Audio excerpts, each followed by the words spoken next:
एक ऐसी भी शहजादी थी जिसने अपने बच्चे को कभी कोई लोरी नहीं सुनाई, बल्कि जब उसके बच्चे उसकी गोद में होते थे तो वो सुबह को भी कुरान सुनाती थी, वो रात को भी कुरान सुनाती थी, वो चक्की चलाती थी तो कुरान पढ़ती थी, वो झाड़ू लगाती थी तो कुरान पढ़ती थी। उसने अपने बेटे को सुलाया तो कुरान सुनाया, जब सो के उठा तो कुरान सुना।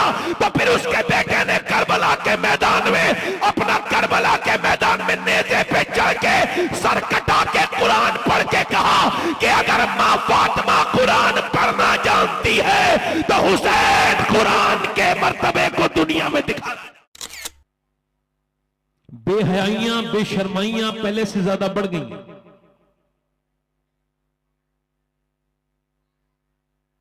जानवर का बच्चा पैदा हुआ, फॉर एग्जाम्पल बकरी का, भैंस का, पैदा होते ही मां को पहचान गया।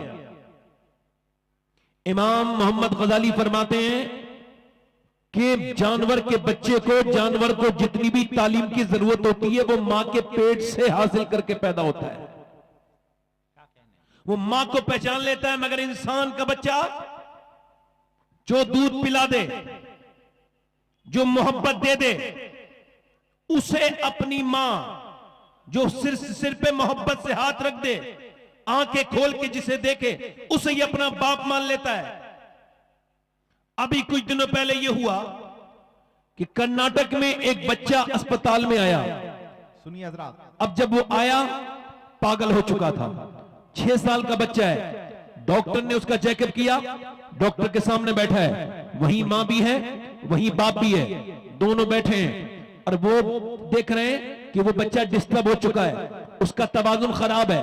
बच्चा 6 साल का ठीक ठाक था, मगर 2-3 महीने से पागलों वाली हरकत करने लगा।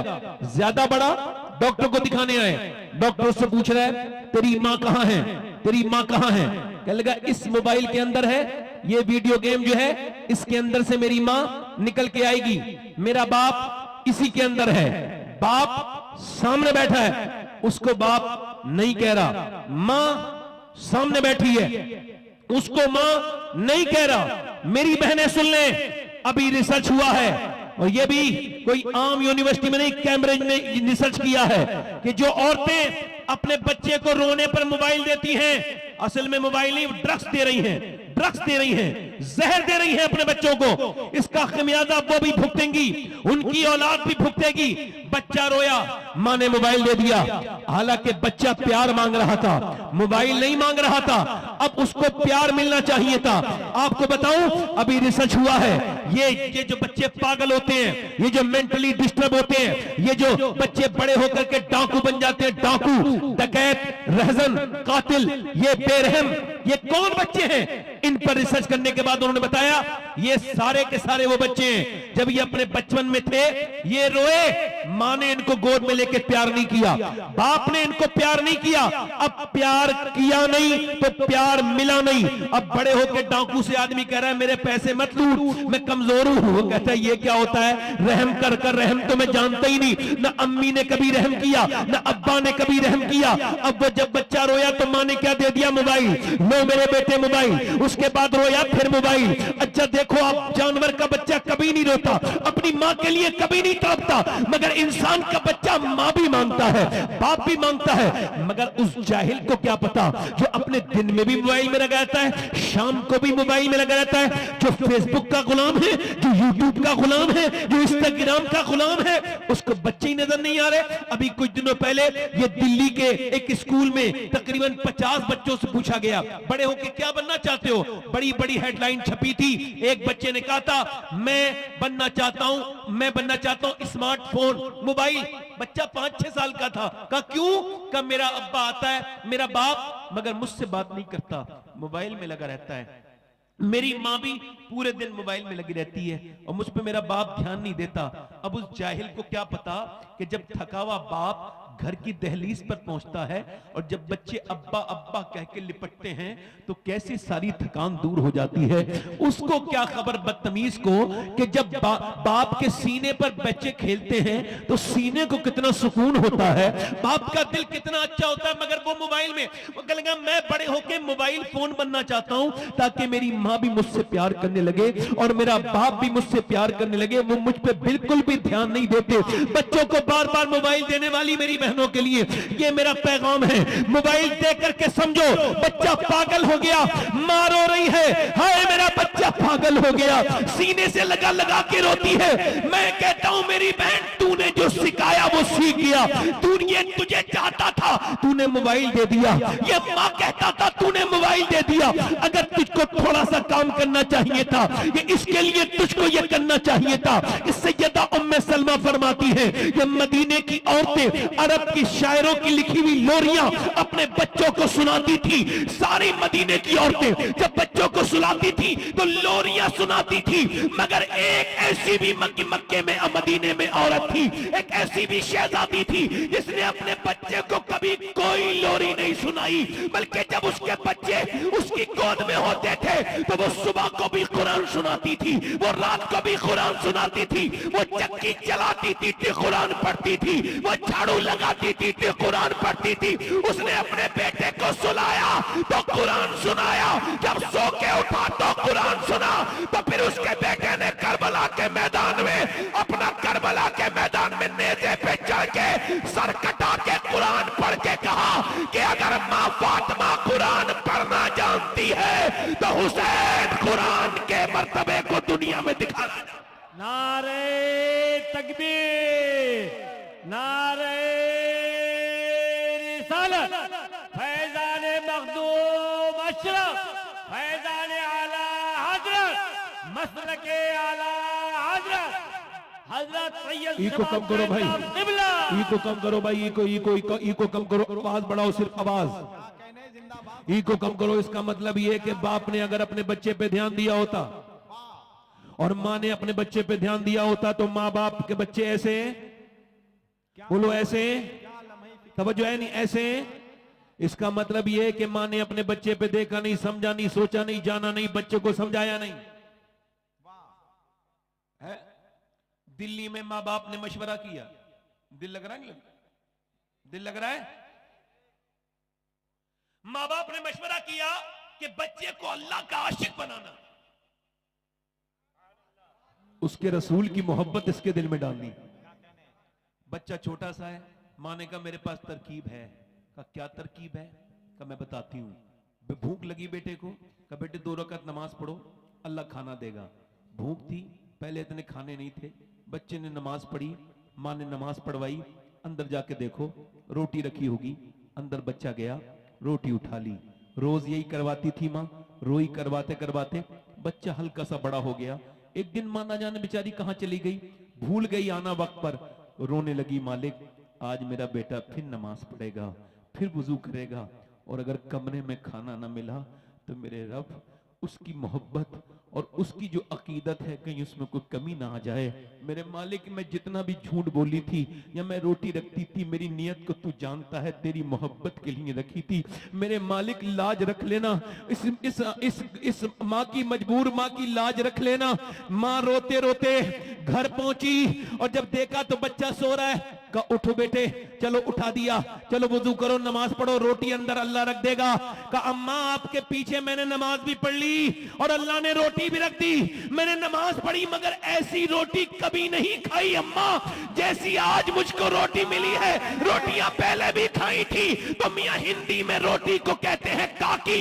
उसी बच्चे का नाम बड़े होके कुतुबुद्दीन बख्तियार काकी था। बादशाहों के निशान मिट गए मगर बख्तियार काकी का रोजा आज भी दिल्ली में चल रहा है। नारे तकबीर, नारे रिसालत। कुतुबुद्दीन बख्तियार काकी का रोजा आज भी जल्दी बोलो, आज भी बोलो, आज भी चमक रहा है, दमक रहा है। माओ ने चाहा, इधर देखो, तवज्जो मेरी तरफ गौर करना। हजरत सैयदना फुजैल बिन अयाज घोड़े पर बैठे हैं, घोड़ा चल रहा है, अचानक बिदक गया, आउट ऑफ कंट्रोल हो गया घोड़ा। आउट ऑफ कंट्रोल समझते हैं? आउट ऑफ कंट्रोल मतलब उनके वो इख्तियार से बाहर जाने लगा। तो उन्होंने उसको घोड़े को रोका, एक जगह बांधा, मुसल्ला बिछाया, नमाज पढ़ी और फिर उठे, घोड़े पे सवार होके चल दिए। किसी ने पूछा हुजूर घोड़े का इलाज तो पानी है, दाना पानी दाना है, और घोड़े का इलाज तो घास है, चारा है, ये आपने नमाज क्यों पढ़ी? कहने लगे मुझे हुजूर की हदीस याद आई। जब घोड़ा बेकाबू हुआ तो मुझे हदीस याद आई, मेरे नबी फरमाते हैं जब बंदा अपने मालिक का कहना नहीं मानता तो उसके नीचे वाले भी उसका कहना नहीं मानते। मैं समझ गया कि मेरा आज रब नाराज हुआ है तो घोड़ा भी मेरा कहना नहीं मान रहा है। मैंने सोचा घोड़े को क्या मनाना है तो अपने रब को मनाना है। अगर रब मान गया तो फिर सारे हालात ठीक हो जाएंगे। कभी बच्चे कहना ना माने तो झगड़ने की जरूरत नहीं, कभी बीबी का बात ना माने तो झगड़ने की मस्जिद में जाओ और अल्लाह के सामने सर झुकाओ और कहो मालिक कौन सी ऐसी खता हो गई जो मेरी औलाद मेरा कहना नहीं मान रही है। अल्लाह राजी तो सब राजी, अल्लाह राजी तो अल्लाह राजी तो एक बेटे बेटे बैठ के सुन ले 2 मिनट भाई। माशाअल्लाह, इनके लिए दुआ करो, इन नौजवानों को अल्लाह अक्ल अता करे, जरा आमीन कहते हैं। इनको पता नहीं है कि दुनिया में यूं ही नहीं आया गया है।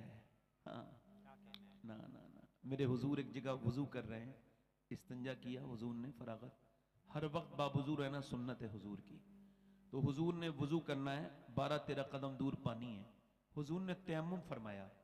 हजरत अब्बास हुजूर के चचा कहते हैं हुजूर तयम्मुम तो इस सूरत में है, आप फरमाते हैं तो सामने पानी है, इसमें हिकमत समझ नहीं आई, जब पानी है तो तयम्मुम। तो हुजूर की आंखों में आंसू आए और फरमाया वो 12-13 कदम दूर था पानी, ऐ मेरे चचा मुझे उस पानी तक पहुंचने की उम्मीद नहीं थी और मैं अल्लाह की बारगाह में बेवजू हाजिर नहीं होना चाहता। हुजूर को तो यह भी पता है कि मैं कब बनूंगा और आप कब बनेंगे, मगर हुजूर बेवजू नहीं हाजिर होना चाहते। हम गुनाहों के साथ हाजिर होंगे, बदनिगाही के साथ हाजिर होंगे,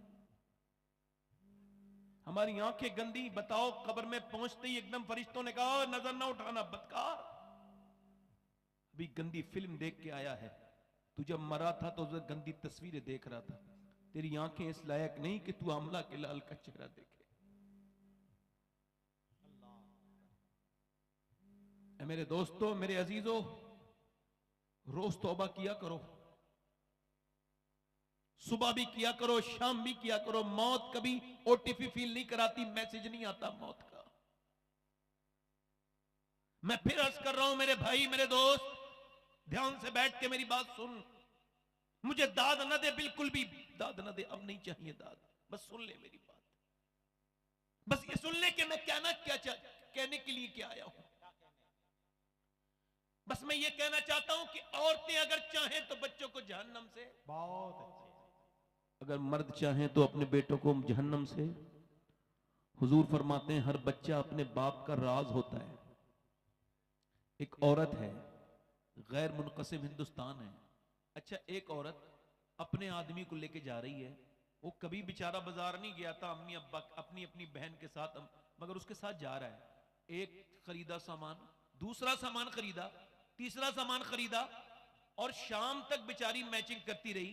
ये मजलूम हाथ में बच्चा लेके इसके पीछे पीछे चलता रहा और कोई सूरत भी नहीं थी फरार की।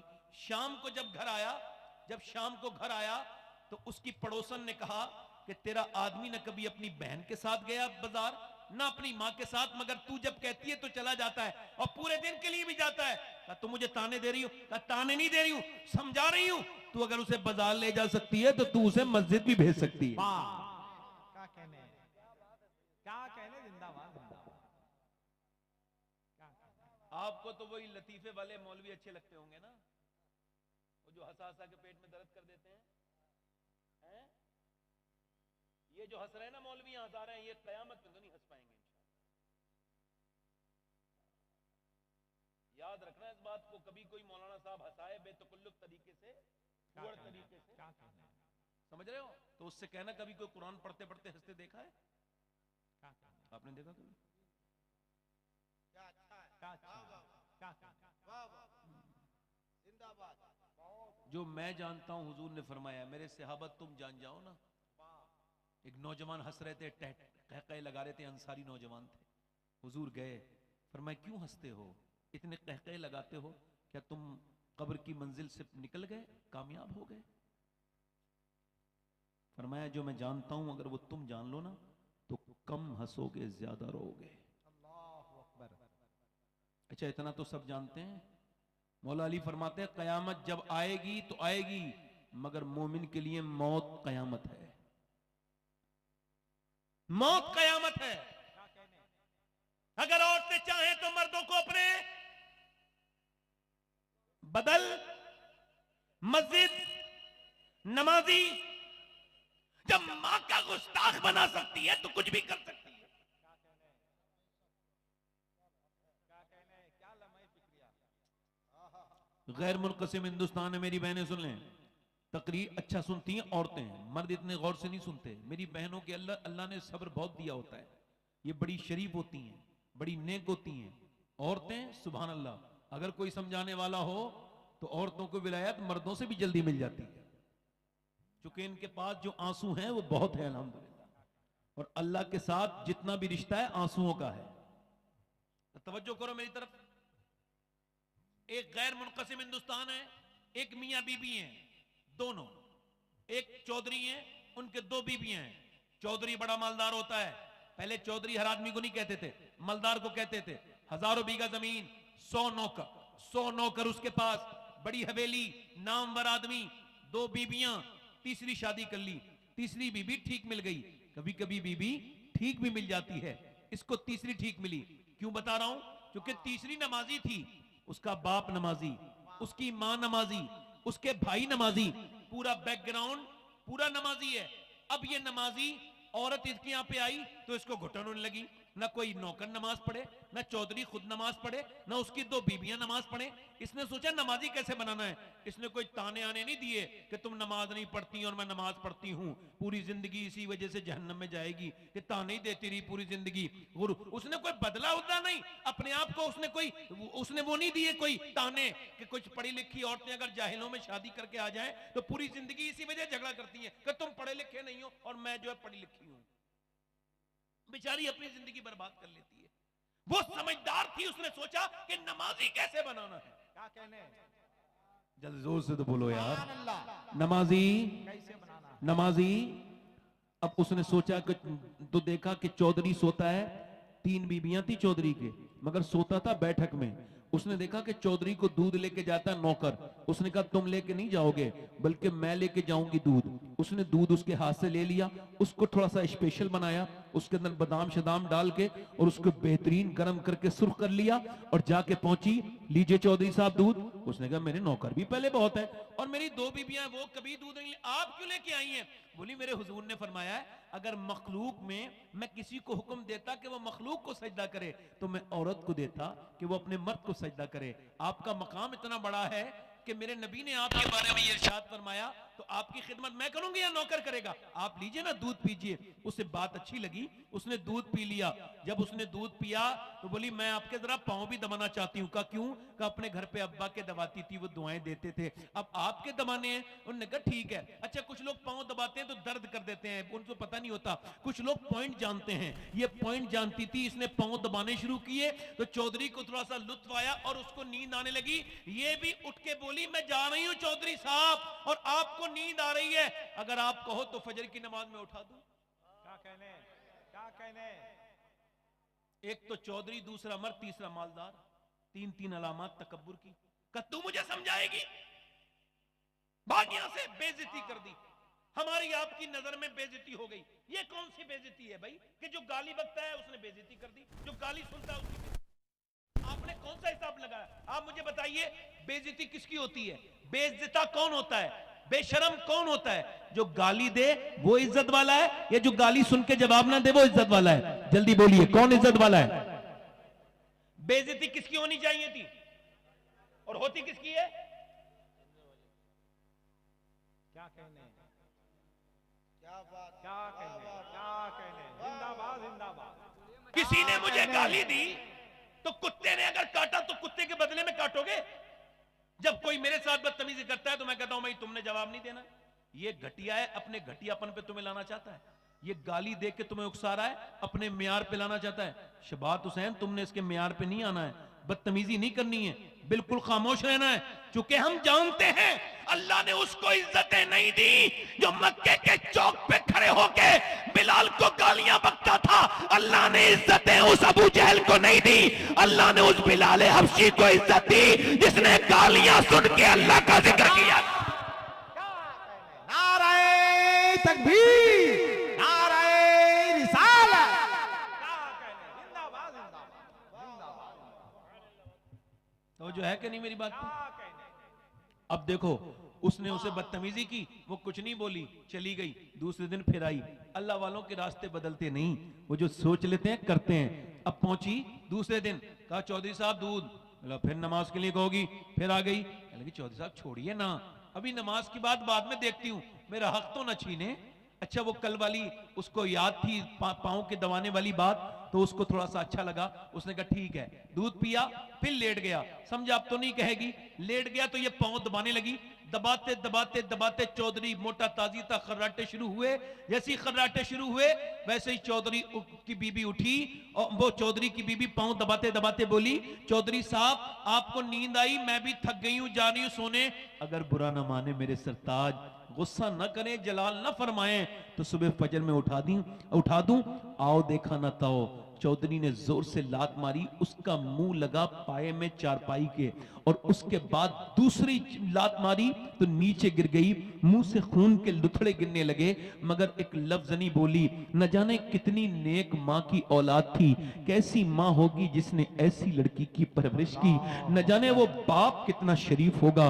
एक लफ्ज नहीं बोली। मैं तो तुझे नमाजी बनाना चाहती हूँ, मुझे मारता है, बल्कि सह के जुल्म बर्तन उठा के चली गई, निकल गई, कुछ न बोली, मगर रास्ता न बदला। फिर आती रही, फिर जाती रही। एक कई हफ्ते के बाद चौधरी के दिल में रहम आया। कहने लगा रोज गाली देता हूं, मारता हूं, चौधरी की बेटी है, तू आम आदमी की बेटी नहीं, तुझे क्या जिल्लत उठाती है, पिटती है, फिर भी क्यों आती है? आखिर बात क्या है? मैं तुझे मार के भगाता हूं, गाली देता हूं, फिर भी आती है, क्या बात है? आखिर बता। बोली चौधरी साहब नमक हराम नहीं हूं, नमक हलाल हूं। का क्या मतलब? का तुम जहन्नम में जाओगे, मैं तुम्हारा नमक खाती हूं, कैसे बर्दाश्त करूंगी? मेरे नबी फरमाते हैं कयामत के दिन बेनमाजी फिरौन के साथ खड़ा होगा, नमरूद के साथ खड़ा होगा। मेरे नबी फरमाते हैं जब बेनमाजी की मौत आएगी, इतना प्यासा होगा सातों समंदर का पानी पी ले फिर भी उसकी प्यास नहीं बुझ सकती।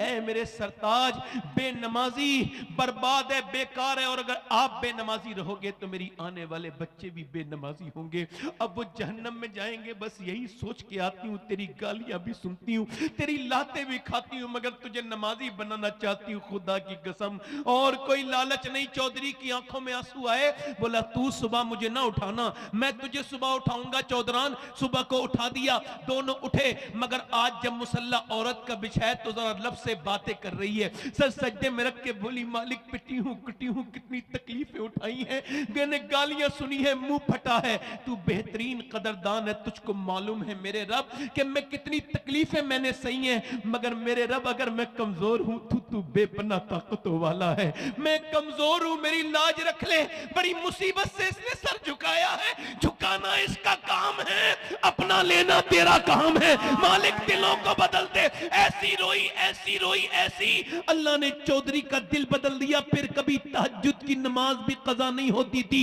उसने अपने सामने मस्जिद बड़ी सी बनवाई, बेहतरीन मस्जिद बनवाई, बेहतरीन मदरसा बनवाया, और मियां उसके सारे नौकर नमाजी, उसकी बीवी बच्चे सब नमाजी, पूरा घर नमाजी। और जब इन दोनों मियां बीवी के दरमियान बच्चा पैदा हुआ तो कोई आम बच्चा नहीं था, बल्कि कुतुबुल अख्ताब सुल्तान मोहम्मद बाहू था, जिसने कहा था तस्बीह फिरी पर दिल नहीं फिरिया, की लेना तस्बीह पढ़ के हूं, इल्म पढ़ा पर अदब न सीखिया, की लेना इल्म पढ़ के हूं। तो इसका पैगाम दुनिया को यह जाता है कि अगर माँ बाप नेक हो जाएं तो बच्चे नेक नहीं बल्कि अल्लाह के वली बन के पैदा होते हैं। नाराए तकबीर, नाराए रिसालत, जश्न मेराजुन नबी, मसलके आला हजरत। जिंदाबाद औरत ने कपड़े बनवाए, दुनिया भर के काम किए, मगर कभी अपने आदमी से ये ना कहा कि नमाज को चला जा। क्या कहने वो जो है क्या कहने जिंदाबाद माँ बाप से दूर होने वालों, मेरी तरफ देखना, हिलना जुलना नहीं, ध्यान से सुनना। और बोलूं या खत्म कर दूं? दिल लग रहा नहीं लग रहा? हाथ उठा के बताओ कितने लोगों का दिल लग रहा है? क्या कहने जिंदाबाद जिंदाबाद अब सुनो मेरी बात। सुभान अल्लाह सुभान अल्लाह। डॉक्टर इकबाल कहता है कि हुसैन इब्ने अली ने करबला के मैदान में हक अदा कर दिया। लोग मुझसे कहते हैं, इकबाल कहता है जब लोग मुझसे कहते हैं करबला के मैदान में हुसैन इब्ने अली ने हक अदा कर दिया, तो मैं उनसे कहता हूं ये कहानी यहां से शुरू नहीं हुई, इतनी आधी बात न कहो। पूरी बात यह है कि पहले मदीने में अली ने बाप होने का हक अदा किया, फातिमा ने मां होने का हक अदा किया, फिर हुसैन ने करबला में हक अदा किया। औरत कितनी जरूरी? जब तवज्जो, जब पहली मर्तबा 5 आयात नाजिल हुई, पहली वही आई इकरा, ठीक, ये जब आयत नाजिल हुई, पहली मर्तबा ये सूरत नाजिल हुई, मक्के में हुजूर नीचे उतरे, किसी और किसको सुना देते?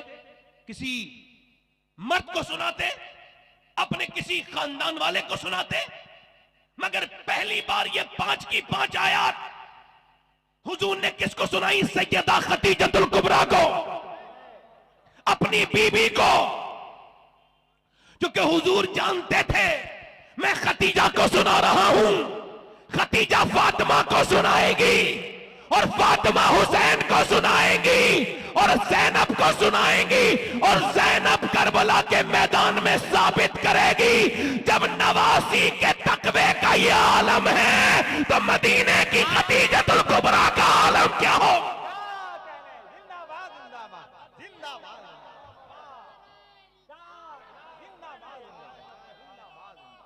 जिंदाबाद जिंदाबाद बहुत अच्छे बैठो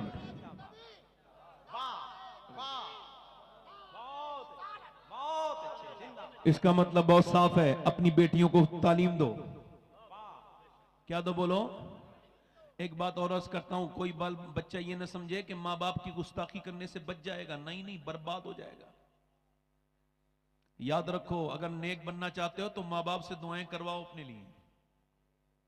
याद रखना।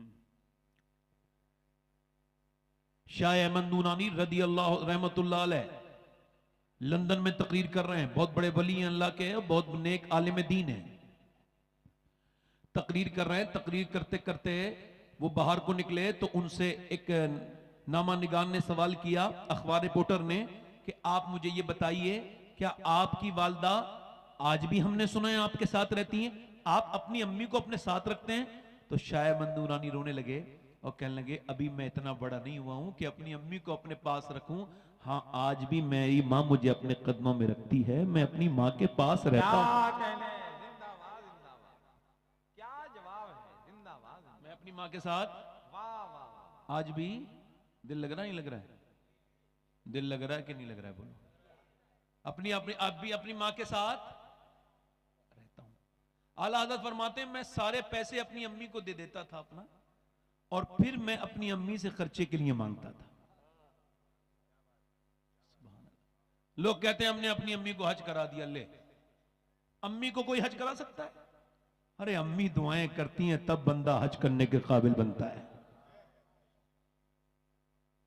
मेरे नबी पाक सल्लल्लाहु अलैहि वसल्लम से अर्ज की गई, या रसूल अल्लाह कयामत कब आएगी? तो हुजूर ने फरमाया कि जब लोग अपने माँ बाप की बेइज्जती करना शुरू कर देंगे तो कयामत आ जाएगी। समझ रहे हो मेरी बात को? नहीं समझे बात को? जब बच्चों से मां डरने लगे, बच्चों से मां, बैठ जाओ बेटे, बैठ जाओ, आपसे ही कह रहा हूं। ए मोबाइल पे बात करने वाले इधर जो खड़े हैं ये लोग, बेटे आके बैठ जाओ। अरे तो बात ना करो ना यहां पे, उससे कह रहा हूं मोबाइल से जो बात कर रहे हैं, आवाज आ रही है यहां तक। एक सुनो, शायर का लड़का था, सुनो, एक जोहरी का लड़का था, दोनों गुजर के जा रहे थे, ठीक। तो जोहरी के लड़का एक तरफ मुड़ा और उसने हल्की हल्की वहां की रेत हटाई और निकाल के बोला ये देखो हीरे का टुकड़ा है। उसने कहा ठीक है यार, हीरा है कहाँ, चेक किया गया हीरा ही था। अगले सफर पे जा रहे थे तो एक शहर का लड़का रुक गया, और रुकने के बाद उसने झाड़ी का रुख किया और अंदर एक तितली फंसी हुई थी, उसको निकाल के उड़ा दिया। उसने कहा भाई तुम्हें कैसे पता चला? का जोहरी का लड़का खजाने ढूंढता है और शायर का लड़का जज्बात को ढूंढता है, हसास होता है। क्या कहने जिंदाबाद जिंदाबाद। अब समझ रहे मेरी बात को? लोग कहते हैं मैंने अपनी मां को हज, अरे मां हज कराती है। मेरे नबी से पूछा गया या रसूलल्लाह क़यामत, फरमाया जब मां बाप के साथ लोग बदतमीजी करने लगे, जब बाप डरने लगे अपने बेटे से कहीं ये मुझ पे हाथ ना उठा दे, जब मां अपनी जवान बेटी से बात करते हुए शर्माए घबराए और उसको डर लगे कहीं ये मुझे मारे ना, बदतमीजी ना करे, फिर कयामत आ जाएगी। मालिक बिन दीनार कहते हैं मैं हज करने गया था, बाल मुड़ा के मिना में दुआ मांग रहा था हज करने के बाद, या अल्लाह मेरा हज कबूल कर ले। कहते सोया तो ख्वाब में मुझे हातिफ गैब से आवाज आई, अल्लाह ने सारों के हज कबूल कर लिए मगर मोहम्मद बिन हारून बल्खी का अल्लाह ने हज कबूल नहीं किया। कहते बिल्कुल पड़ोस में खैमे थे बल्खियों के, कोई जरूरी नहीं था कि मुझे, कोई परेशानी की बात नहीं थी उनको ढूंढना। कहते मैं गया, मैंने कहा क्या है कोई यहां पे हारून बल्खी को जानते हैं आप लोग? बोले आप कैसी बात करते हैं, वो बड़े बड़े बुजुर्ग हैं, सब कुछ अल्लाह के नाम पे दे चुके हैं अपना, और हज करने आते हैं, इबादत ही करते रहते हैं। वो देखो सब लोग बैठे हैं, वो इबादत कर रहे हैं। कहते मैं उसके पीछे जाके बैठ गया, वो नमाज पढ़ रहा था, उसने सलाम फेरा और कहा अस्सलामु अलैकुम मालिक बिन दीनार। मैंने कहा आप मुझे जानते हैं? कहा मैं तो ये भी जानता हूं कि तुम क्यों आए हो। कहा क्यों आया हूं? कहा ये बताने आए हो कि मेरा हज कबूल नहीं। कहा क्यों? कहा मैं 24 साल से हज करने आ रहा हूं। कितने साल से बोलो? कहते हैं मैं हज करने आता हूं, काबे में जाता हूं एहराम बांध के, तो काबे को देख के रोता हूं। पहले लोग काबे को देख के रोते थे, जब काबे पे पड़ी जब पहली नजर, क्या चीज है दुनिया भूल गया। हैरत से खुद को कभी देखता हूं और देखता हूं कभी मैं हरम को, लाया कहां मुझको मेरा मुकद्दर। अल्लाह अकबर अल्लाह। इस बदतमीज को क्या पता जो बीबी के साथ सेल्फी लेके स्टेटस पे लगा रहा है कि आज मैं हरम गया था। हाय हाय हाय बदतमीजियां। मेरा बस चले तो इन जालिमों को काबे के अंदर न घुसने दूं और कहूं तेरे पास दौलत है मगर ईमान की दौलत अगर होती तो यहां बदतमीजी न करता। तुझे सेल्फी याद नहीं आती, गुनाह याद आते। काबे कौन सी जगह है? अल्लाह फरमाता है कितने गुनाह करके इस घर में आओ मगर एक बार सच्ची तौबा कर लो, यहां पर तेरे अल्लाह सारे गुनाहों को माफ कर देगा। ये वो काबा है, ये वो हरम है। कभी इसके आसपास मेरे नबी ने यहां पर तवाफ किया है। सैयदना शेख अब्दुल कादिर जीलानी मक्के की कंकरी उठाते हैं और चूम लेते हैं। किसी ने पूछा मक्के की कंकरी क्यों चूमते हैं? फरमाते मेरे नाना 53 साल मक्के में चले हैं, क्या पता कौन सी कंकरी को नाना के पांव से निस्बत हासिल हो गई हो। हरम की जमीन और कदम रख के चलना, अरे सर का मौका है ओ जाने वाले। अरे जरा गौर तो करो, इमाम हसनैन इमाम हसन हुसैन 25 साल हज करने आए मगर कभी सवारी पे बैठ के नहीं आए, पैदल आए। लोगों ने कहा आप पैदल हज करने आते हैं मदीने से मक्के, क्यों? तो आप फरमाने लगे सवारी पे बैठते हैं तो शर्म आती है, अल्लाह के घर में सवारी पे नहीं बैठ के जाएंगे, हम पैदल पैदल अल्लाह के घर में जाते हैं। हाय हाय अब तो सवारियों पे चले गए, चलो कोई बात नहीं। ये तो सोचना चाहिए था तू खड़ा कहां है, तेरे अमाल कैसे हैं और ये जगह कौन सी है जहां नबियों ने सजदे किए हैं, जहां औलिया रोए हैं, जहां अंबिया रोए हैं, वहां तेरी आंख से आंसू न निकला। इसका मतलब है तू अपने दिल को यहां पर इत्मीनान न, इसका मतलब है तेरा दिल बर्बाद है। तेरे पास दौलत है मगर ईमान वाली दौलत नहीं है। बेशर्मो बेगैरतों को रोक। वो कहता है मैं काबे में खूब जो है वो रोता हूं और इस्तलाम करके तवाफ पूरा करता हूं, सफा मरवा करता हूं। उसके बाद जब 8 जिलहिज्जा आती है तो मैं अपना एहराम बांधता हूं, पहुंचता हूं मिना। मिना में मैं पूरे दिन रोता हूं। अरफात जाता हूं, अरफात के मैदान में खड़े होकर सुन्नत है दुआ मांगना, वहां पर सुन्नत है और कोई ऊपर सर पे साया नहीं होता है और इंसान के टोपी तो हो ही नहीं सकती क्योंकि वो एहराम में होता है। तो जब पहली मर्तबा दुआ, वह पहले कहते हैं मैंने दुआ मांगी, मैं दुआ मांग रहा था, दुआ वहां मांगता हूं अरफात में हर साल और कहता हूं मालिक मेरे गुनाह माफ कर दे।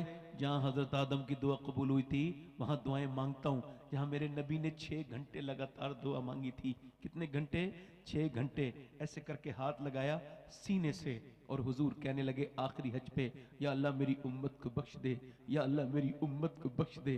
हजरत अबू हुरैरा कहते हैं तकरीबन 6 घंटे हुजूर रोते रहे धूप में इस उम्मत के लिए। कहता है मैं अरफात के मैदान में दुआ मुकम्मल करके मैं जो है ना वो असर की नमाज पढ़ता हूँ, मगरिब इशा मिला के पढ़ता हूँ मुजदलिफा में मैं कंकरी बीनता हूँ, मिना जाता हूँ, कंकरी मारता हूँ, रमी करता हूँ, रमी जमरात पर करता हूँ यानी कंकरी मारता हूँ शैतान के। फिर मैं काबे आता हूँ, काबे का तवाफ सही करता हूँ, फिर जाता हूँ मैं अपना जानवर कुर्बान करता हूँ, उसके बाद बाल मुड़ाता हूँ, फिर तौबा करता हूँ, मुसल्ले पे बैठा होता हूँ, दुआ करता हूँ अल्लाह मेरा हज कबूल कर ले। तो तेरे जैसा कोई अल्लाह का वली आता है और कहता है अल्लाह ने तेरा हज कबूल नहीं किया। कहता 24 साल हो गए लगातार हज करते करते। क्यों? कि मैं अपनी मां का गुस्ताख हूं। मैं शराब पीता था, शराब पी के रमजान के महीने में आया, मेरी मां ने मुझको देखा, कहा तुझे शर्म नहीं आती? मैंने कहा अम्मा खाना दे दे, भूख लगी है। कहा शर्म नहीं आती? शराब पीता है बदबख्त, मुंह से शराब की बदबू आ रही रमजान में, शराब तू खाना मांगता है मुझसे? कहते मुझे गुस्सा आया, जन्नाटेदार हाथ मैंने अपनी मां के मारा और वो बर्दाश्त न कर सकी, वो गिर गई उसी तंदूर में जिसमें रोटी बना रही थी, झुलसने लगी। मैं भी शराबी, मैं भी पीछे को गिर गया, नशा शराब का था।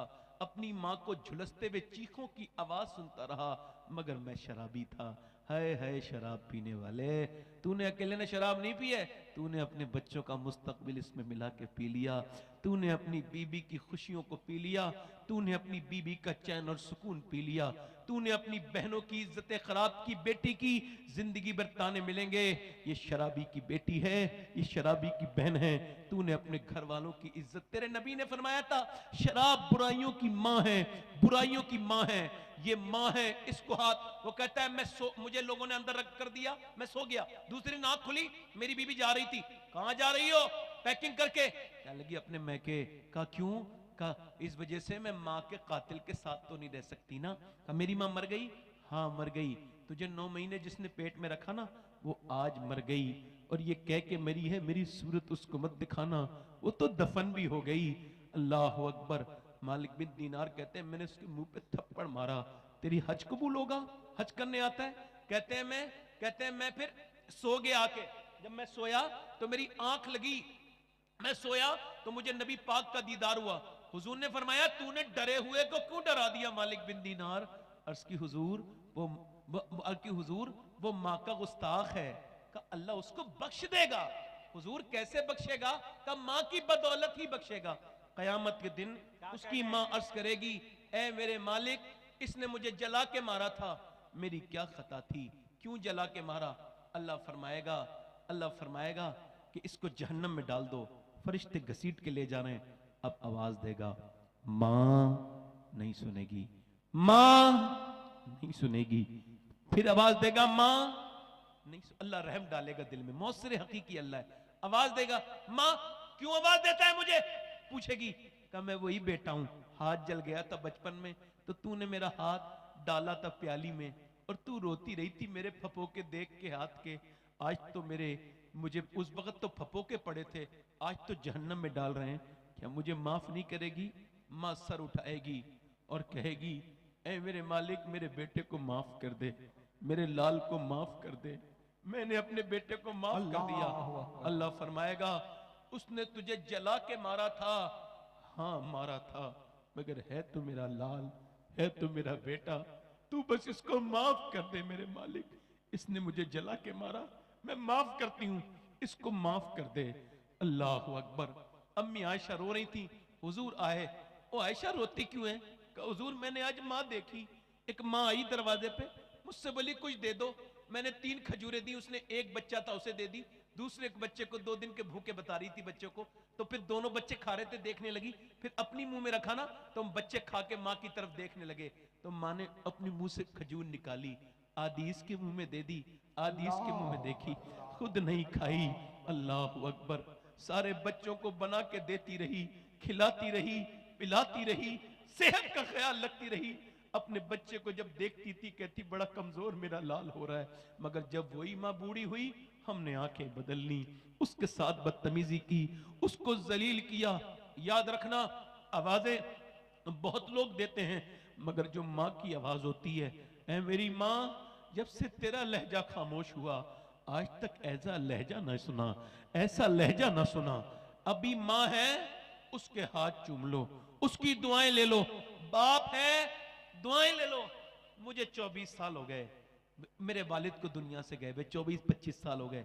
मैं आज तकरीर करता हूं, दुनिया तकरीर सुनती है, मैं सोचता हूं अल्लाह काश मेरा बाप मेरी एक तकरीर सुन लेता, एक आज होता तो देख तो लेता। जिसने पेड़ लगाया था कम से कम वो अपने पेड़ का एक फल तो खा लेता, एक फसल तो देख लेता कि उसका पेड़ कैसा जवान हो गया, मगर उसने नहीं देखा।